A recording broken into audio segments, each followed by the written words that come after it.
mid-market organizations tend to be really good at a couple of things in-house. And if we refer back to, I'm a GRC man, so I take everything from a GRC perspective.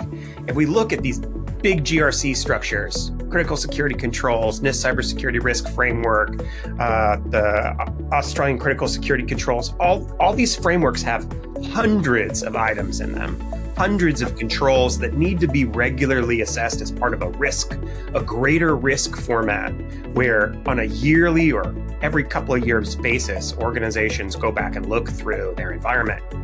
That tends not to happen. They try to treat cybersecurity like a tool problem. I bought a thing and now I'm safe. And that mindset is the thing that gets mid-market organizations. They get really good at one specific aspect of security, and it works for a while.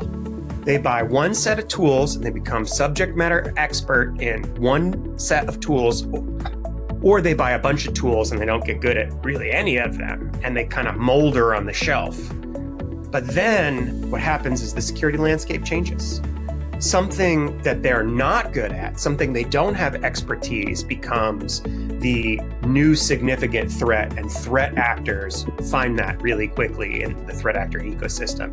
And then you'll see these waves of cyber attacks against specific firewalls, specific content management systems, which I'm sure we're all aware of, but I'm not going to name here, against specific VPN vendors, against specific MFA products. You see these wave of attacks, and when organizations treat risk like a thing that you buy a tool to solve and not a process that the whole enterprise is continually involved with, that's when you see these huge waves of cyber attacks that impact large swaths of mid-market organizations.